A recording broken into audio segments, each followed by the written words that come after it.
जय पार्वती माता, जय भोलेनाथ। नमस्कार दोस्तों, भक्ति जीवन चैनल पे आप लोग का स्वागत है।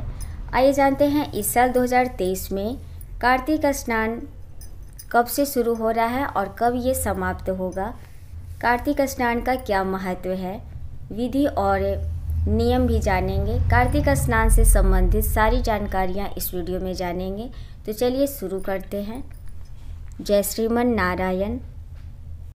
कार्तिक मास को बहुत पवित्र और शुभ माना जाता है। कार्तिक मास 8वां महीना है। सारे महीनों में यह 8वें नंबर पे आता है। पुराणों में कार्तिक माह में धर्म, कर्म, जप, तप, व्रत, पूजा पाठ, स्नान, ध्यान और दान आदि करने से कई गुना पुण्य की प्राप्ति होती है।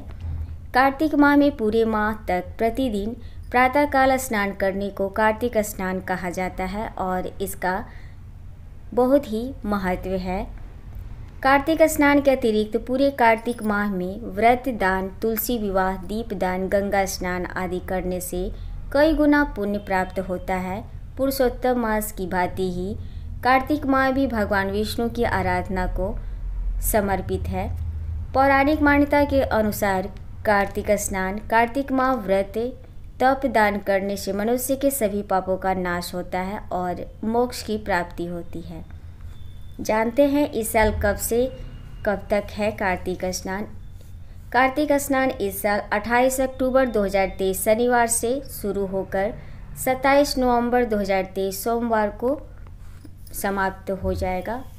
सोमवार तक है। पुराणों में कार्तिक माह को बहुत ही शुभ, पवित्र और पुण्यदायी माना गया है।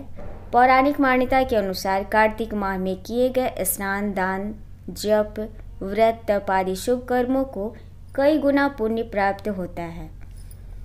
इन शुभ कर्मों के पालन से साधक को समस्त तीर्थ स्थानों की यात्रा के समान पुण्य प्राप्त होता है। कार्तिक स्नान का पुण्य सहस्त्र गंगा स्नान और 100 माघ स्नान करने के समान है। यदि कार्तिक स्नान किसी पवित्र नदी या सरोवर में किया जाए तो इसका पुण्य कुंभ में प्रयाग स्नान के बराबर होता है।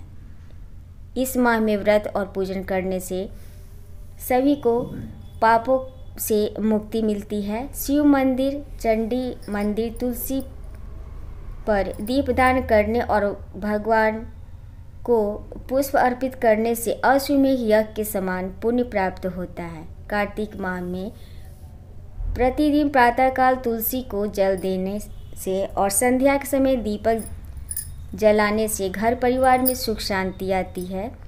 कार्तिक मास में पवित्र नदियों में प्रातःकाल स्नान करने से साधक को मोक्ष की प्राप्ति होती है। कार्तिक स्नान से जातक के समस्त पाप नष्ट हो जाते हैं, चाहे जो जानबूझकर किए हों या अनजाने में ही किए हों।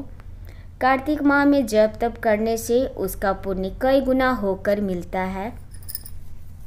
कार्तिक माह में मंत्र जाप का प्रभाव कई गुना बढ़कर प्राप्त होता है, इसलिए मंत्र सिद्धि के लिए यह समय बहुत ही उपयुक्त माना जाता है। कार्तिक माह में गायत्री मंत्र का जाप करने से व्यक्ति को सभी सांसारिक सुखों की प्राप्ति होती है। कार्तिक माह में भगवान विष्णु का पूजन करने से देवी लक्ष्मी की कृपा प्राप्त होती है। प्रतिदिन विष्णु सहस्त्र नाम का पाठ करने से धन समृद्धि में वृद्धि होती है और सभी सुखों की प्राप्ति होती है।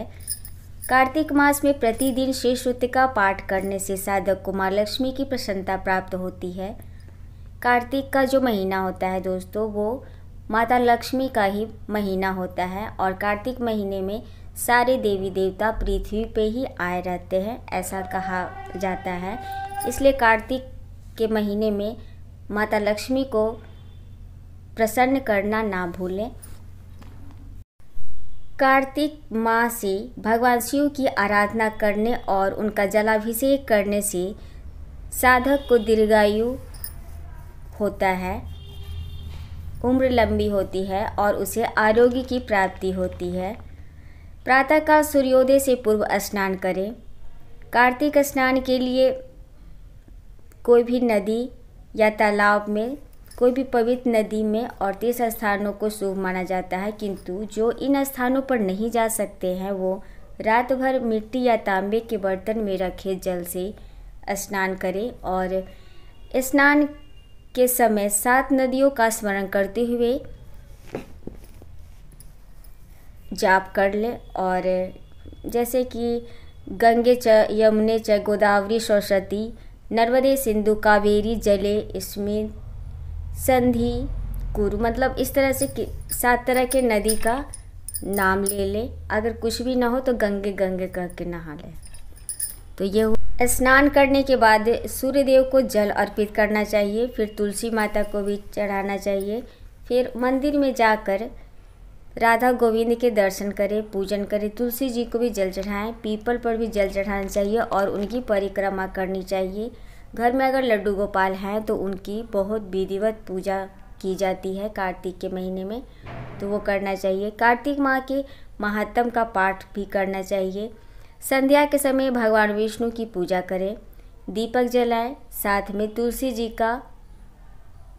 तुलसी जी पर दीपक जलाएं और उनकी पूजा करें। कार्तिक माह का व्रत करने वाले को पूरे दिन निराहार रहकर व्रत करना चाहिए और शाम के समय तारे निकलने के बाद उनको अर्घ देने के बाद ही भोजन करना चाहिए। ब्राह्मणों को भोजन कराएं, उन्हें दक्षिणा देकर संतुष्ट करें। कार्तिक मास में दान करने से उसका पुण्य सहस्र गुना अधिक हो जाता है।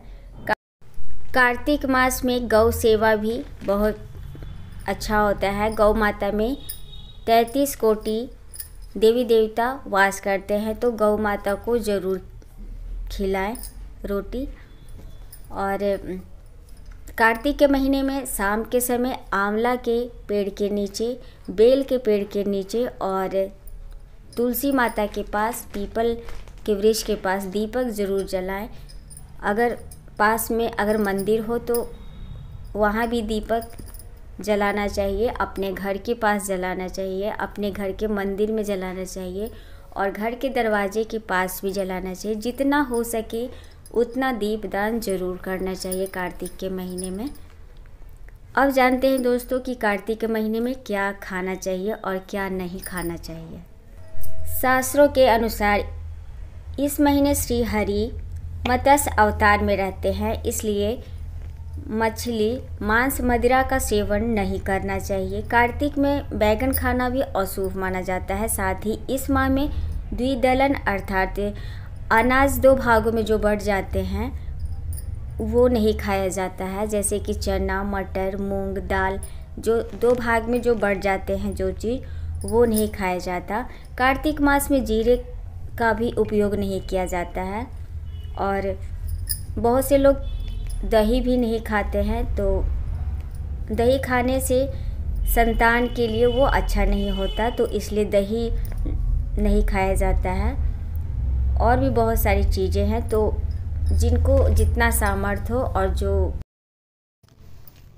और जितना हो सके उतना ही करें। जो लोग कार्तिक स्नान करते हैं वो लोग प्याज लहसुन नहीं खाते हैं, मूली भी नहीं खाया जाता है इसमें।